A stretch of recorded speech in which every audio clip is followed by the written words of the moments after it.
Hello and welcome to Pale Cachexia. Cachexia. Fuck. I don't remember what was the correct spelling. I knew I would butcher this all the time. I'm sorry. Anyway, welcome. We shall continue. Okay, we are here again. That's where we ended. With an irritated click of his tongue, he threw his fine red quill onto the desk. Why am I wasting my time with such foolery? It's impossible. The root must lie in an imbalance of the humors of the body's chemistry. How can this fanciful nonsense possibly be of any use to me? Desperation truly does drive every man to metaphysical. I mean, desperation can drive you. Us. Man. To many different places. Muttering to himself in expiration, Isaiah wrapped a hand over his bleary eyes. It felt as if he was constantly throwing himself at an impossible task, wasting his time on a labor that would never bear any fruit. A disease that was better off simply managed, instead of ever truly cured. That was what all the literature pointed out, and he was nearly at the point of believing it. But somehow, a little spark of hope always remained with him. Remained, sorry. Gee. As Isaiah leaned back in his chair, his eyes drifted over to the open window. He could see Seina's small shape in the distant flower patch, running to and fro as she entertained herself with her usual games of make-believe. She was growing so fast, a little bean sprout determined to reach the sky. He'd have to tailor some new clothes for her before winter. Damn, he's good at everything, more or less. Just as well, since he'd improved his sewing skills a great deal.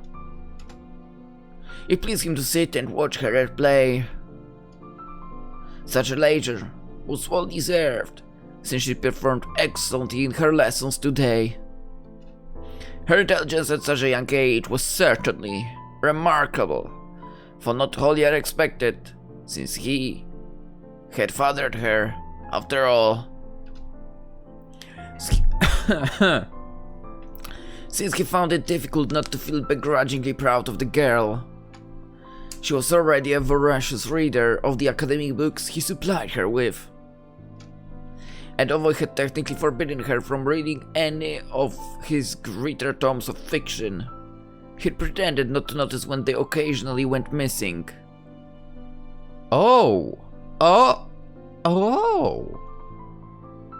That's crazy. To his own surprise, Seina's cleverness had motivated him to take up writing again. In less than a year, he'd compiled a highly detailed almanac for her, penned in a straighter style than his normal academic ramblings. That's the correct way. Don't write in an academic way. Make it so it's understandable. Perhaps he would make several more, since he was still learning the way of a forester's life himself. It was very important to him that she learn to flourish alone, without relying on any urban comforts that would surely weaken her will. He wanted to impart as much of his knowledge to her as possible, in the hopes that absorbing it at an early age would help her always remain independent. Also, I think it's the third time I'm changing the voice for narration, but whatever. As difficult as it would be for him to leave this world, knowing so much of his work was still unfinished. As long as Seina knew how to survive without him, when that fateful day arrived, he'd finally be able to let go.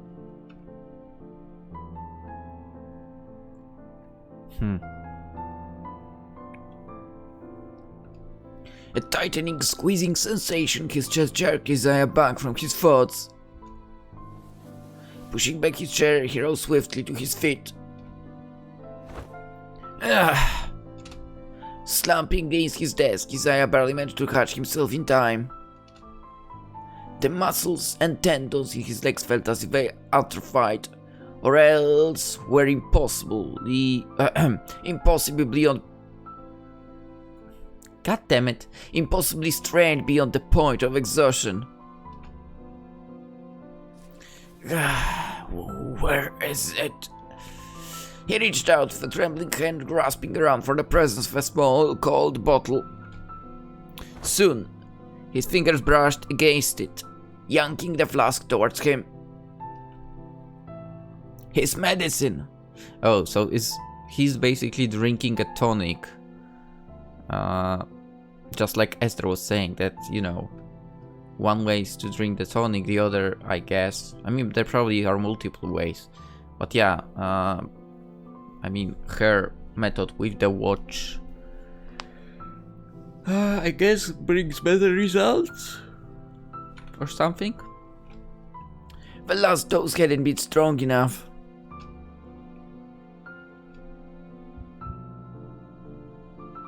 Placing the uncorked bottle to his lips, he threw back the full-tasting liquid. It stung the back of his throat, the sharpness of alcohol burning above down to his stomach. But soon, as the tonic filtered through his system, he felt a modicum of strength returning to his lower body. Despite the powerful age, at least he could move. For now.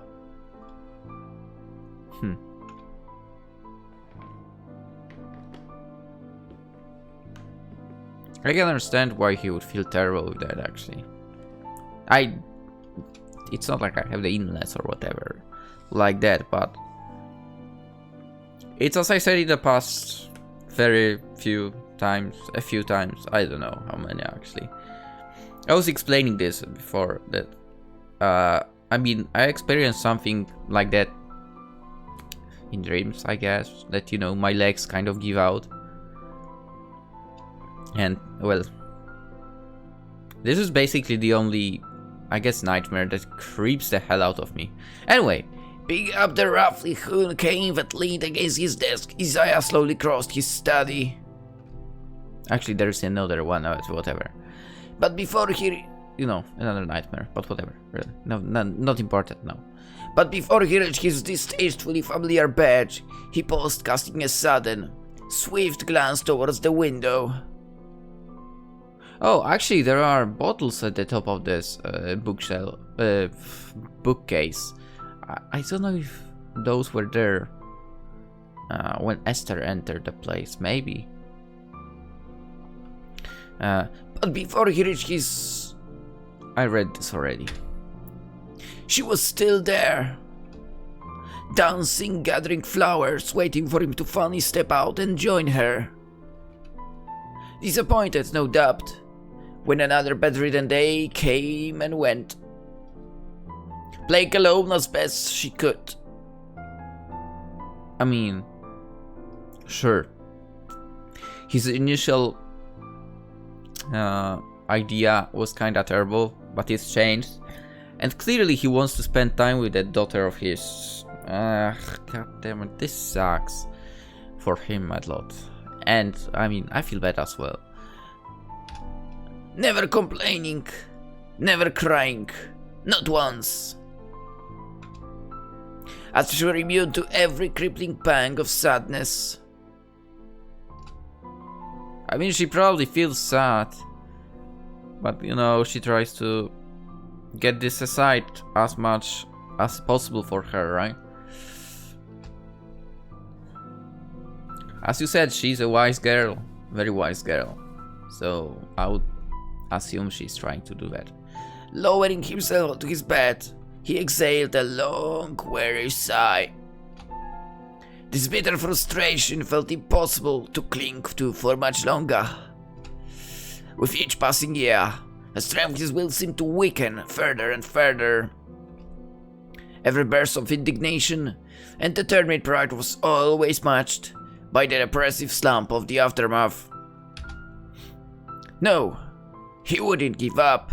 He couldn't give up. Not yet. I'm with you, man. Let's not give up. But how much longer was this cycle sustainable? How much longer before his body and mind gave out altogether? There had to be an end, and yet all he could do was attempt to stave it off for as long as possible. Seina. Poor unlucky child.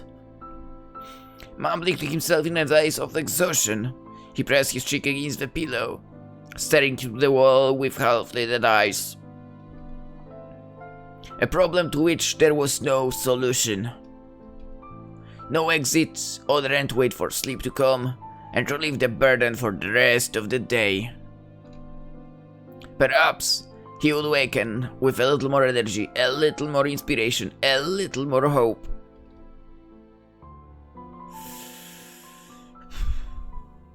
Or else it would all remain the same until the cycle started over once more. What cycle? What cycle?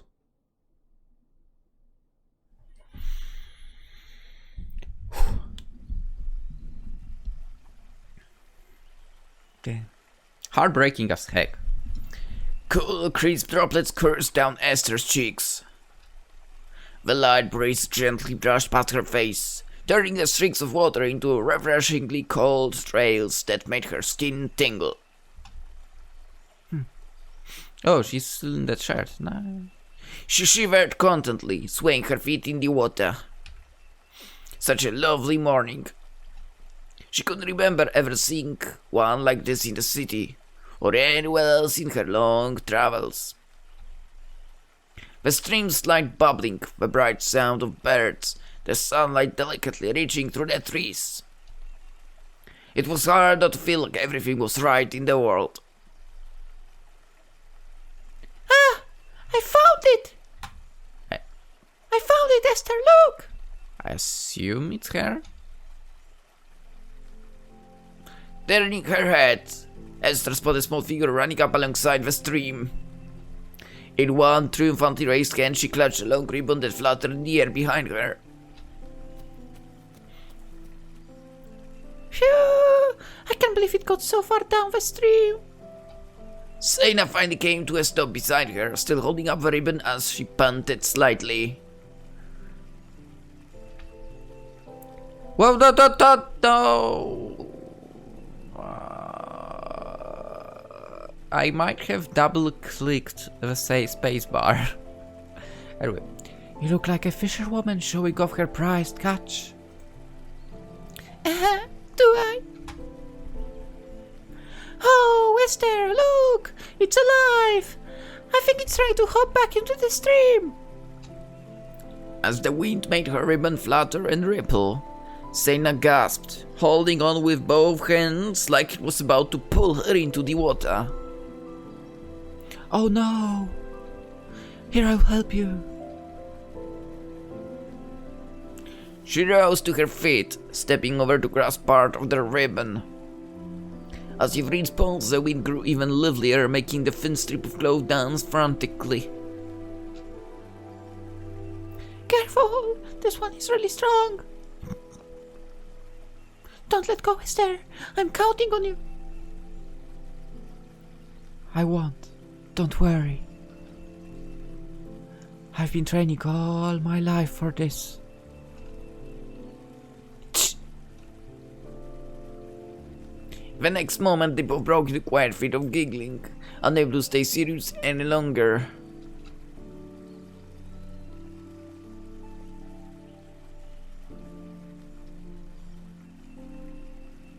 It had been a few weeks now. What? Since Esther had first arrived at the Manor. The days seemed to fly by so quickly that she could barely keep track. Between working and playing together with Seina, every hour always felt well spent, without a single gap for boredom to seep into. Since she'd gotten so caught up in their new routine, however, Esther hadn't spent nearly as much time researching as she needed to. In fact, The only thing she done was skim over a few shelves. There are quite a lot of them.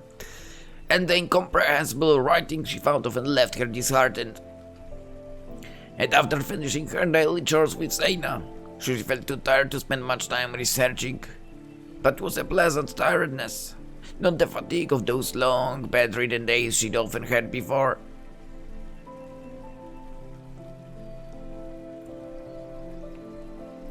Earlier that morning, after they'd had their morning tea together, Seina had told her of the day's plans. First they washed their clothes, then gathered some flowers and herbs outside the manor grounds, before heading off to the cemetery. It felt strange at first to wear her nightgown into the forest, but Esther soon forgot about it. She was looking forward to having fresh, clean clothes again, and the stream's clear waters easily carried away all the dirt. Of course they carried away one of Seina's ribbons too, but luckily it now lay clasped between their fingers again.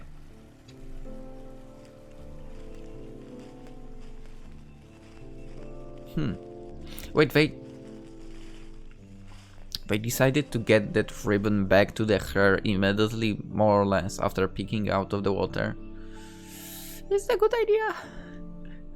After they changed back into their dry clothes, the two girls set off towards the flower patch with their baskets. Slowly but surely, Esther had started growing more at ease in the deep forest. She no longer felt haunted by the anxious, weary feeling from when she first journeyed here, and the woods had seemed so daunting and unknowable. I mean, they did feel like that.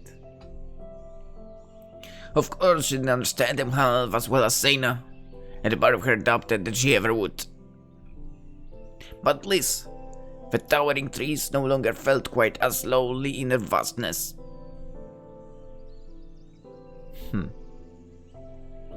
Interesting. Soon they reached the flower patch, its many blooms glimmering beneath the sun's radiance.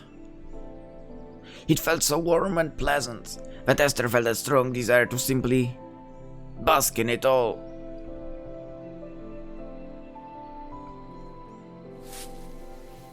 Unable to resist the urge, she lowered herself down, sprawling out amidst the flowers like a contented cat. Good idea. Seina lay down beside her, mimicking Esther's relaxed stretch.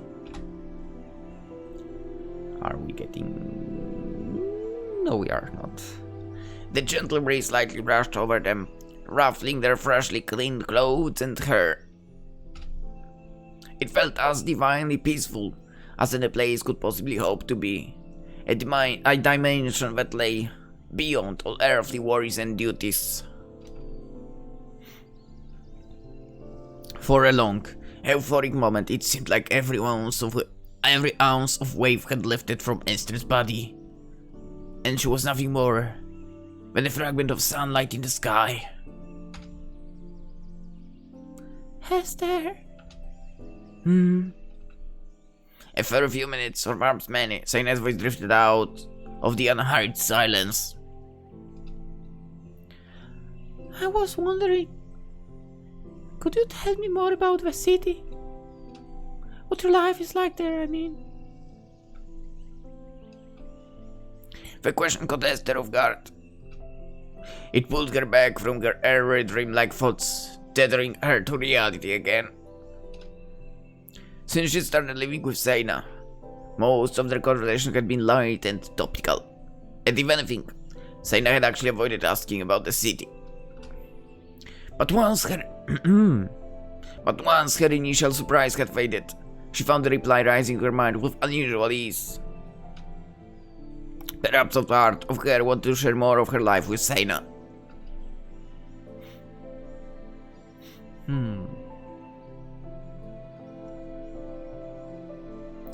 The city's static, efficient and industrial, but always the same. That's true. Academics and engineers say they're making advances every year, but In the end, life never really seems to change. It felt so strange to look back on her home now. Here, deep within the forest, those cold steel towers seemed like a distant fantasy. Not something that even existed in the same world. There are people from different classes, the wealthy, the poor, and the in-between. They have very different lives and different senses of what's normal. But no matter how much money they have or don't have, everyone still suffers in their own ways. Getting a device to keep track of time or warm the house changes things on the surface, but in the end, it never really helps people's pain. It only gives a new name and a different form. When Esther described a city like this to someone who'd never seen it, it sounded so bleak and hollow, a place no one would surely want to live in, if they could help it. Was that how she truly felt too? No matter how much technology we have, none of it can help with finding a cure for the Pale. We're as helpless against it as we were from the beginning. The only thing we can do is try and abate the symptoms.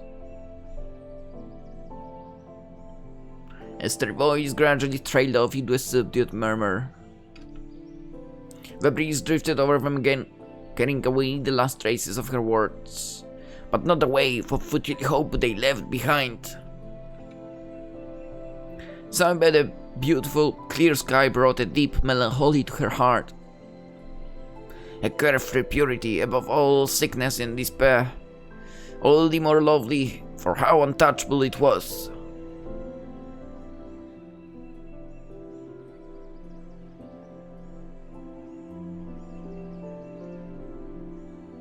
The Pale.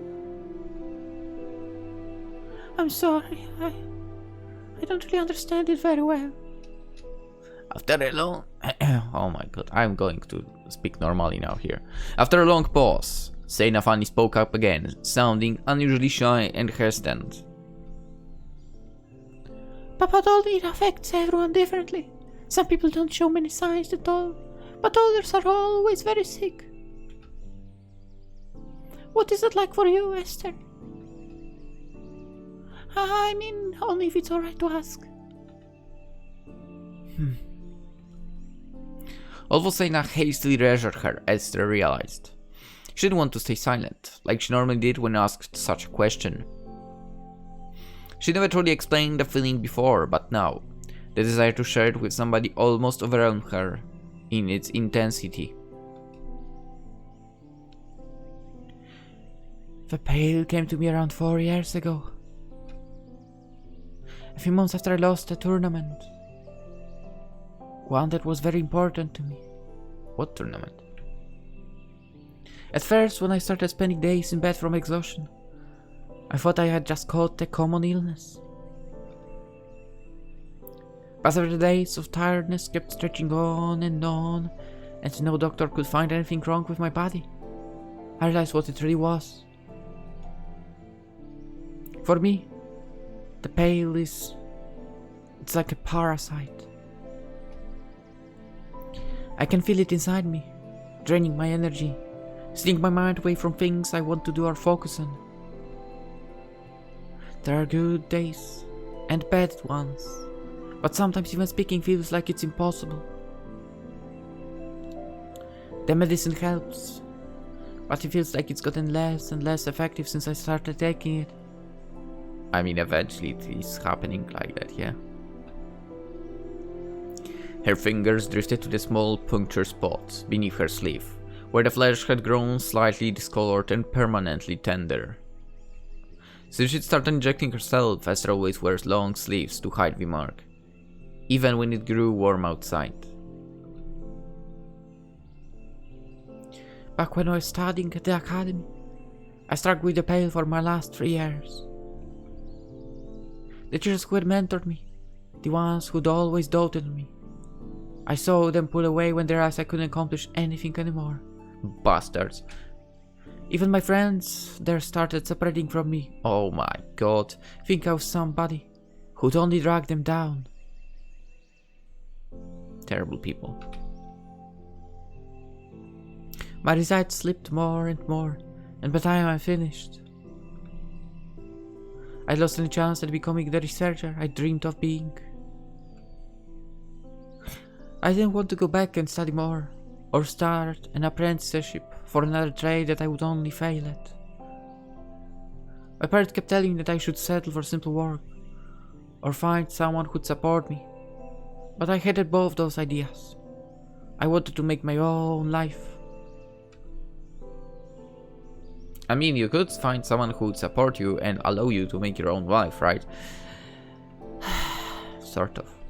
Then again, given how those teachers and the other students, supposed friends, treated you, I guess that's understandable. Or you wouldn't go there. Oh my god, I'm sorry. Ugh. I promised them I'd find a cure for myself within a year, or at least something that would help my symptoms more than the medicine did. But even though I searched far and wide and met many different people and so many kinds of advanced medicine, nothing worked for me. As she spoke, her mind flew back to her many travels. The old jobs she'd worked, the fascinating books she found in the old libraries, the doctors and shaman who came from such varied walks of life. And how restless she felt now, looking back on those times. Every time I thought I found something, and I started latching on to hope for a cure, it always ended up as another empty promise.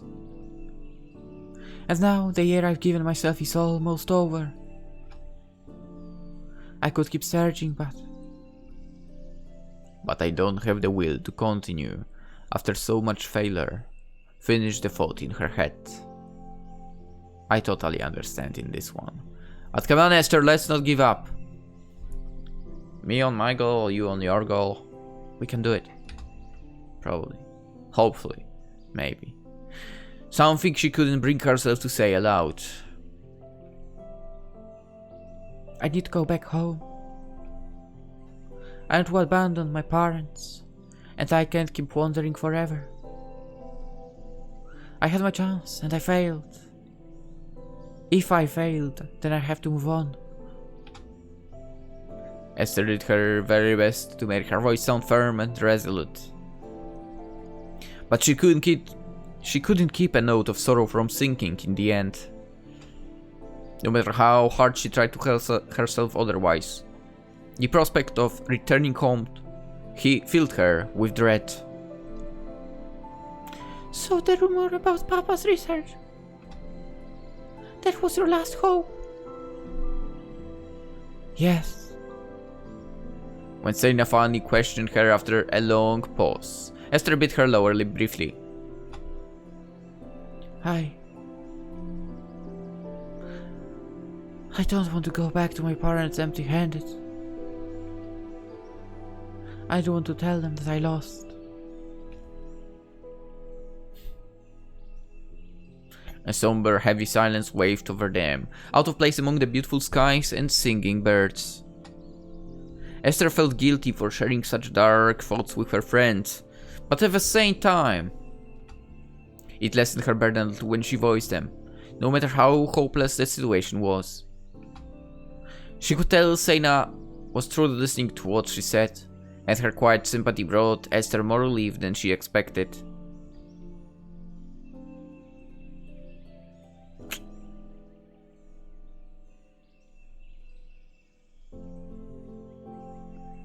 Esther, whether or not you find something in Papa's research, you haven't lost at all. Rising up into a sitting position, Seina hugged her knees to her chest, gazing intently down at Esther. You fought so hard, and traveled so much, and never stopped searching, even when it seemed hopeless. Most people just give up with the symptoms like yours. If the doctors can discover a cure, How could anyone else ever hope to find one? Yet here you are, still looking everywhere you can, doing everything you possibly can do. Because you want to love your life, don't ya? You'll never be happy just sitting around, struggling on for no reason. After her firm, gently chiding words, a smile started to soften Seina's features. She studied Esther with eyes that seemed far more perceptive than most people Esther had met, in the city or elsewhere. When I look at you, I just get the feeling that, more than anything else, you hate giving up. And even if there is no cure, and all you've done really did end up being in vain, you can still prove everyone who doubted you was wrong. You can research, you can explore, you can work.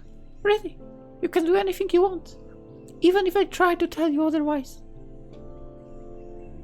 It's just that you need a reason for it, one you can truly believe in. Don't you think so, Esther? Reaching out, she took Esther's hands in her own, smaller ones, giving them a reassuring squeeze. Then, with a faint hoof of exertion, Seina rose to her feet, pulling Esther up alongside of her. You're a strong girl, Esther. Why someone would have to be blind if they couldn't see that. That's why I know the Pale won't win against you in the end.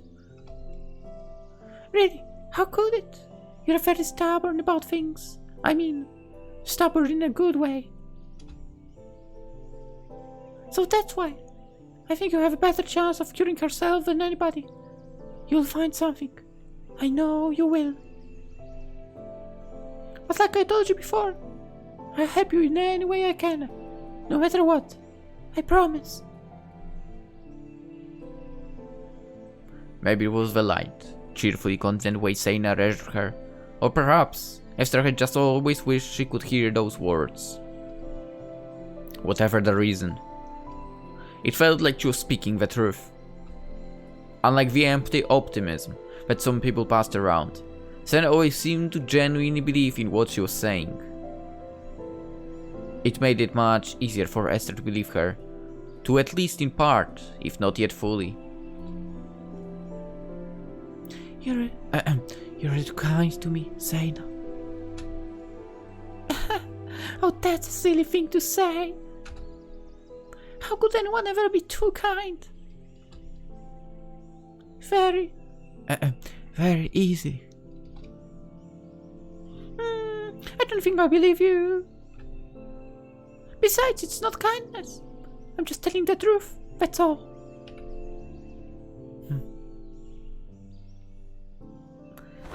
By the way, you know what? Esther, I think you found someone. Someone that is different than those people that kind of, I would say, abandoned you, right?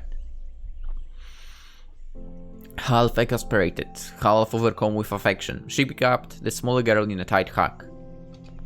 She was light enough that Esther could swing her around a little, ruffling the flowers around them. Ah!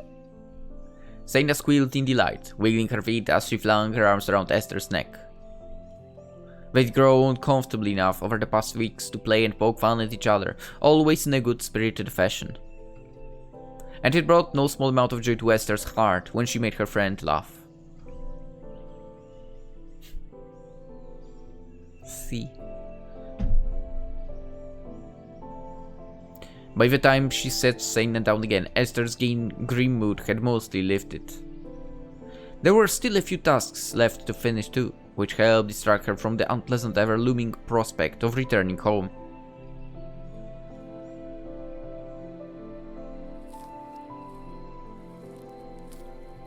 After they'd each picked a large basket full of flowers, she followed Seina to the cemetery, where they set about adorning all the graves. It was a solemn and yet unexpectedly pleasant task, one that always put her into a reflective mood. Are we going to enter the mausoleum at some point, actually? Now that I want to think about it. Perhaps it was more for the sake of the living than the dead, but it still felt as if they were doing something important.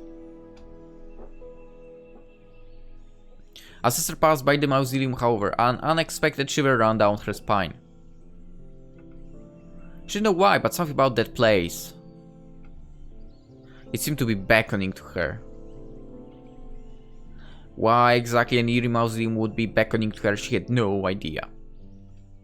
It was just her persistent curiosity, most likely, since the doors were shut and locked tight. Perhaps someday she'd get to wander inside, although the interior would probably be far more disappointing in reality. Does she not remember that she found some key? It was still afternoon when the two girls finally returned to the manor.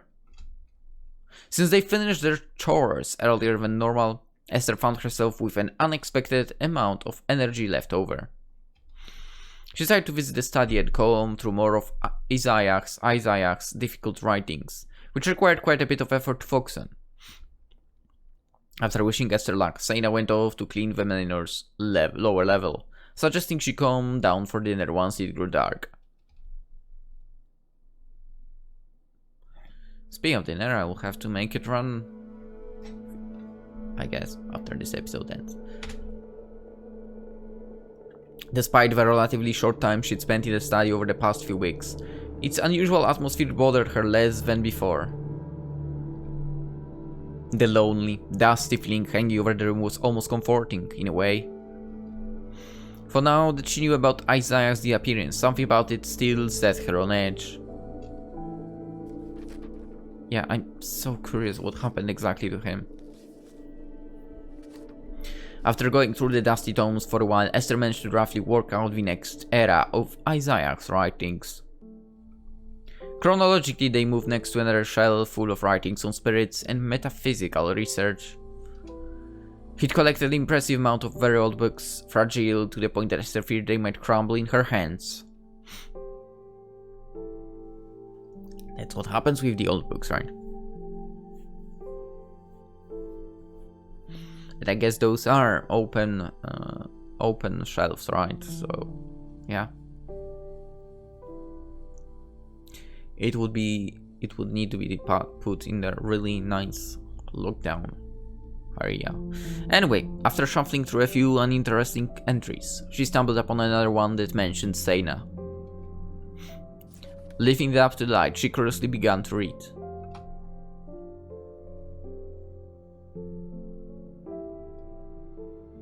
Let's go. Despite the constant efforts of my research, I feel as if my faith in a cure is waning.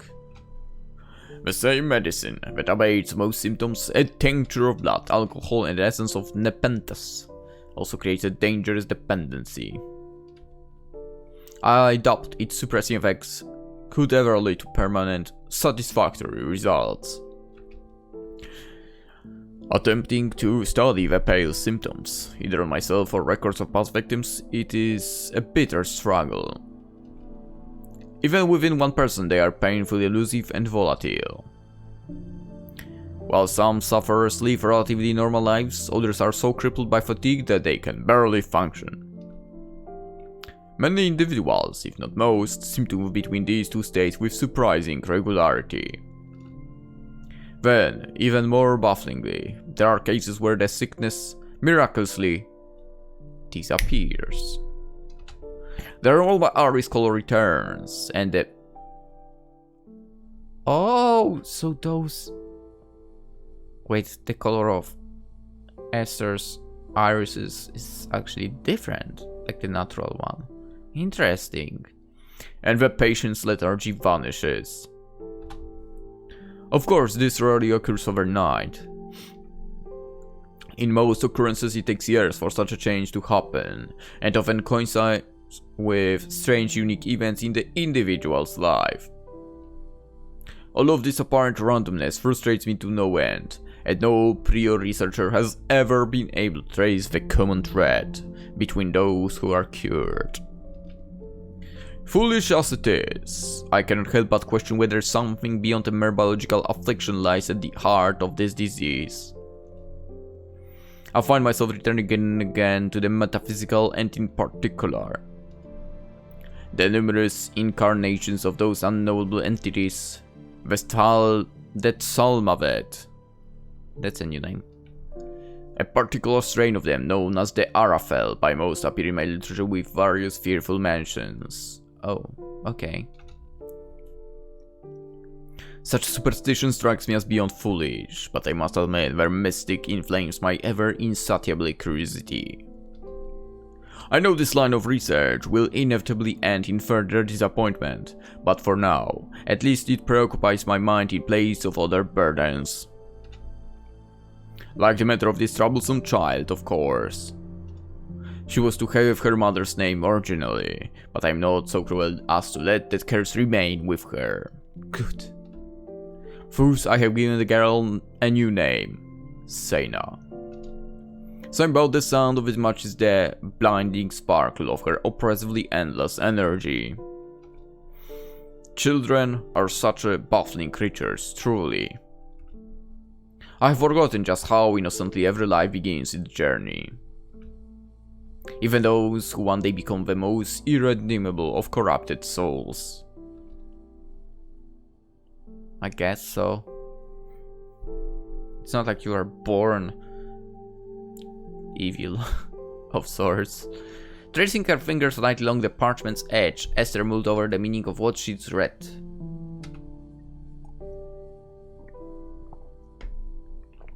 Head, Isaiah, really given up on a scientific cure?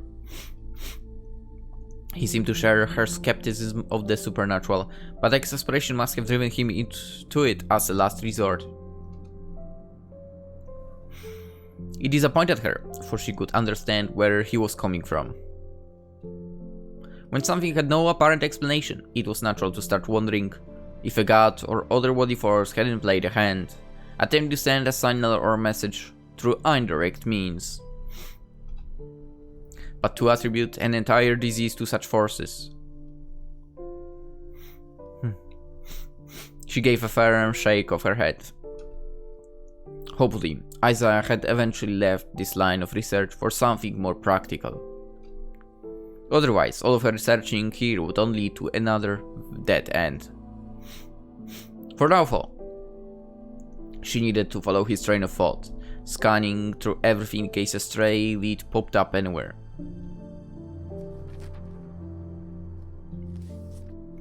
Maybe there will be something, right? Carrying a stack of books and papers over to the window desk, Esther did her best to pore over them thoroughly. Beyond Isaiah's occasional dry remarks on Seina's growth and education, however, the only things he'd written about were his metaphysical studies and continuously failing experiments. In a way, she could empathize with his ever-increasing despair and frustration all too well. When it finally grew too dark to read, and her focus began waning alongside the sunlight, Esther remembered Seina's suggestion. It was a good thing the other girl was around to remind her to eat, as she often forgot about meals during the day.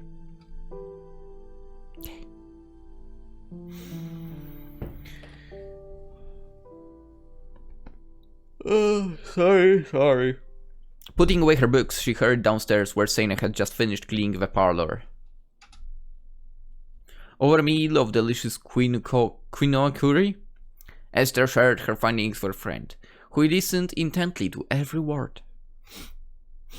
After a thoughtful pause, Seina agreed with Esther's belief that her father's supernatural studies likely never led him anywhere. And yet, despite her words, she seemed more hesitant than usual. Perhaps she knew something Esther didn't. If it was anything concrete, though, surely she would have shared it instead of keeping quiet. For naturally, there was nothing concrete about the supernatural to begin with.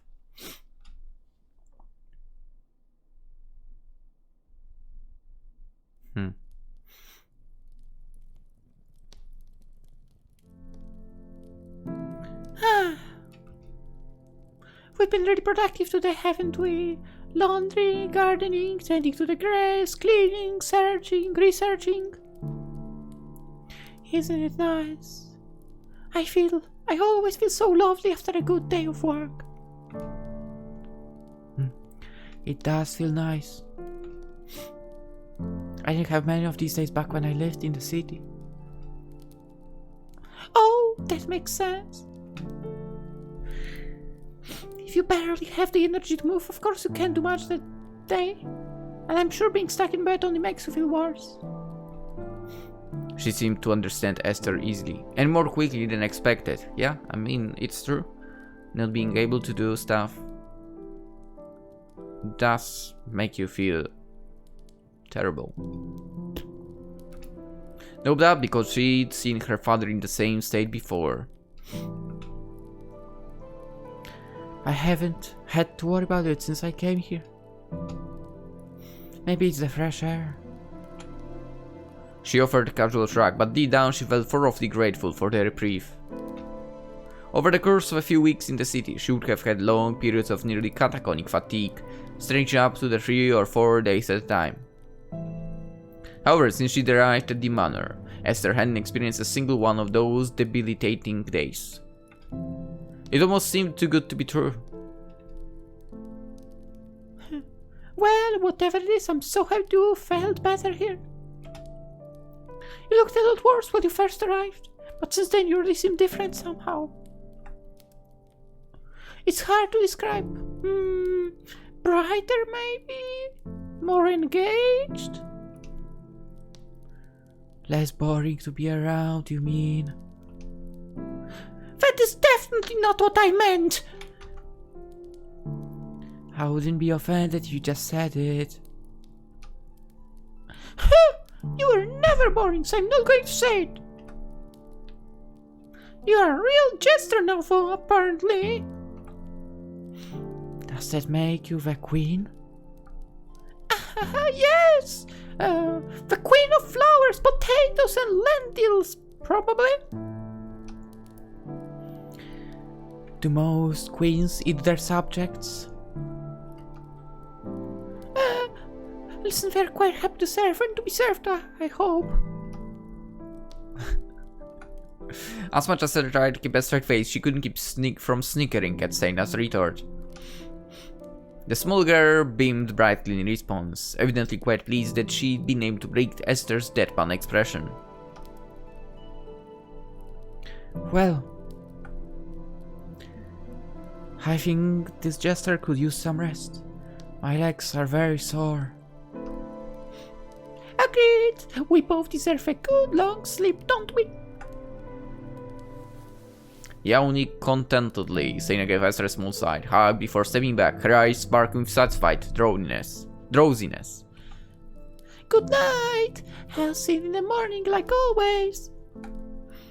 Good night, Seina. A faint smile crossed her features as she watched the small girl trot towards the stairs. It brought her comfort to know they had a routine together, the first real routine she'd had since she left home. Except, of course, for her one nightly ritual. Gotta get that sleeve up, unfortunately. After putting her blankets on the couch and changing clothes, Esther sat down with the silver timepiece clutched in her palm. Blood, alcohol, and the essence of Nepenthes. Isaiah had mentioned them in his journal. Her watch held the latter two inside its case, but by injecting the tonic directly into her veins, it allowed a small amount of ingredients to last a very long time. She'd had it refilled at the last city she visited, but to last her at least a few more weeks.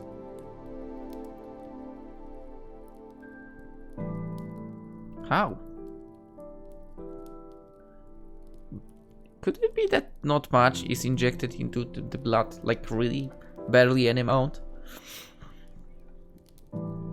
I mean, unless you can refill the watch somehow? I don't know anymore how it works. Whatever. A few more weeks. No matter what, she would have to return home by then. Whether or not she found a cure, she couldn't stay here. That much was for certain. But someday, Perhaps she could still come back. With that bittersweet thought lingering in her mind, Esther took her injection in a daze, clicking the watch shut in her palm once it was finished. Getting to sleep, however, proved more difficult than she thought. Despite her tiredness, she kept tossing and turning on the sofa, unable to get particularly comfortable. An image kept drifting through her mind, but whenever she tried to focus and put a name to it, the thought disappeared.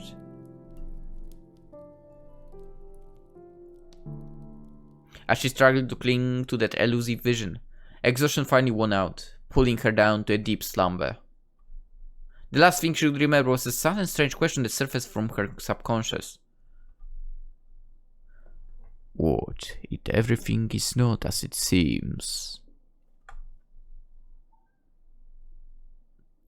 What do you mean by that? I wonder?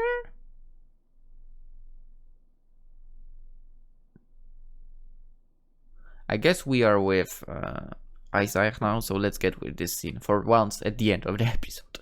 He was an idiot. A complete and utter fool, a true laughingstock of a man.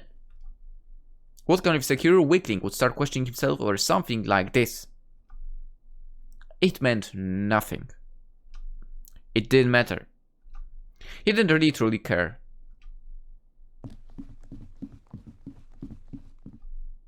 But as a pair of familiar footsteps rushed up the stairs approaching his office with pure excitement, he felt more sickeningly nervous than before any presentation he'd ever given at the academy.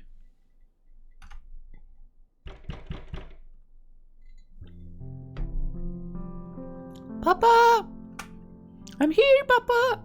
May I come in? Yes, you may. The next moment, his door flung open. A tiny figure came running up to where he was seated by the window, bouncing on her toes and clapping her hands together lightly. I wanna sit, Papa! Oh, please, please! I'll just take gift you promised. Very well. Sit here quiet for a moment and cover your eyes. I won't peek, I promise. Lifting her up onto his lap, he watched Seina sternly as she buried her face in her hands. Her fingers were tightly squeezed together. She seemed to be holding true to her word. With a long, quiet exhale, Isaiah slowly began to reach for the window curtain. There was a small lamp hidden behind the fabric, and after pausing hesitantly, he pulled it out into the open. He'd been staring at this thing so much it barely looked like anything to him now. The project first started months ago. He'd read several books, drawn up numerous diagrams, and of course had gone through many failed attempts. His first iterations looked like the type of monstrosities to come slumbering through one's nightmares. The later ones began to improve, but he still wasn't finished. Like with tailoring, his perfectionist forced him to work and work until his skills were, at the very least, consistently average instead of laughably amateur. And now, here was the peak of his unimpressive results, staring back at him with its beady eyes. His hand began to shake slightly. She might hate it. He have to watch as her face fell in disappointment, before she tried to put on a smile to make him happy. But that wouldn't hide how ugly she thought it was. Papa! Can I open my eyes yet? Yeah, no, wait, no, not yet. Shh, hold on a moment. Keep your eyes very, very tightly closed, but take your hands off your face. Oh, like this? Yeah, now hold out your hands. Okay, here they are.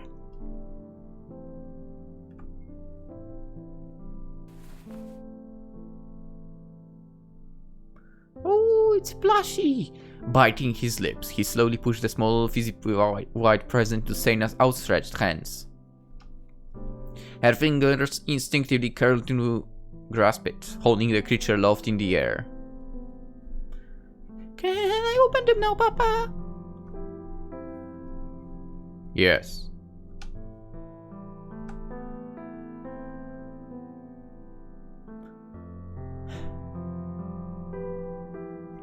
How could she not like it, man? As Seina's eyes finally flickered open, Isaiah watched her intently for a reaction. A look of pure speechless shock spread across her features. She didn't even blink. She just stared, wide-eyed, her mouth falling open. He was right.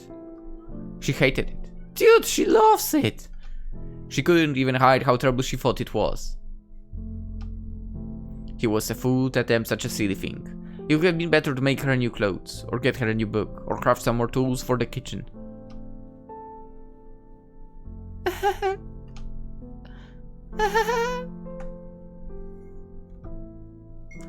A kitty, my own kitty. And she's so pretty and so soft. I love her, Papa. I love her so much. Tears overflowed onto her cheeks. She giggled delightedly in between little sobs, as if the emotion was too strong for her mind to work out how she felt.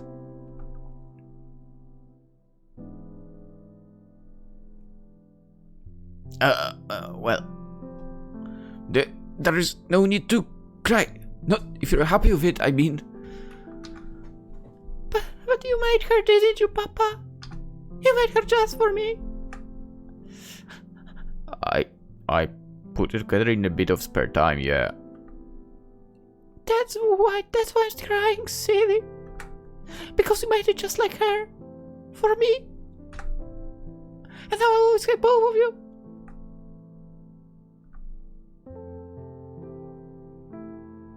What a freaking nice moment.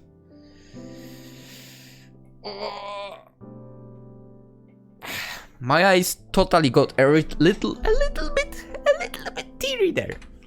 Turning his head away slightly, Isaiah swallowed down the irksome lump forming in the back of his throat. He certainly is innate to make such a fuss over it. Still, it relieved him that she recognized what the toy was supposed to be at least. Recently they spotted a few small forest cats around the manor, although the little creatures never dared to come very close.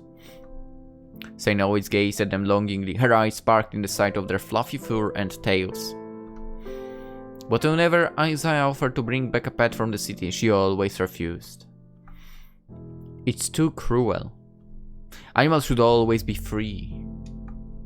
He tried to explain that he would still be quite free and probably live a better life than as a city stray, but Seina didn't seem to be having any of it. It frustrated him, especially since it was so thoroughly obvious that she longed to hold one of these forest cats. So he done his best to replicate her favorite of them all. A tiny white creature that peered at them from behind the trees while they worked in the garden.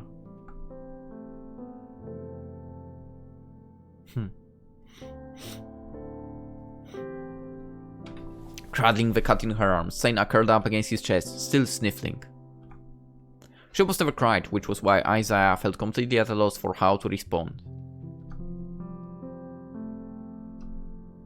He gave her head a few hesitant gentle pats, before letting his palm rest atop her mane of wavy hair. The tears would stop by themselves. Eventually, probably. Happy birthday, Seina. Shall we go make your favorite breakfast?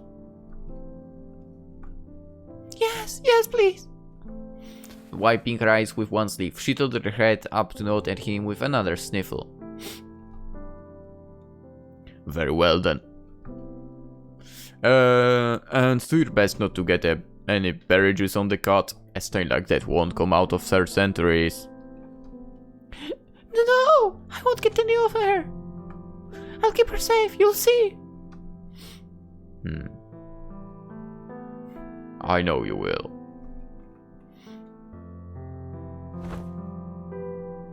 Isaiah rose to his feet, holding his small daughter in one arm without much effort.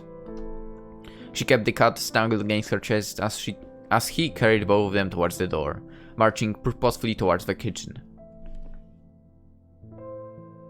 So he hadn't disappointed her, after all. For some reason that made him feel the happiest he'd been in a long time. How funny that he should be contented over something so trivial and mundane, so insignificant compared to his research discoveries. What a strange, soft old man he was becoming these days. But it couldn't be helped. I mean, such a nice story to it.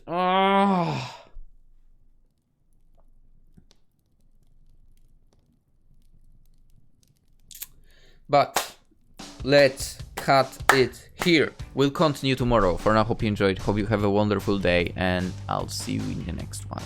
Bye bye.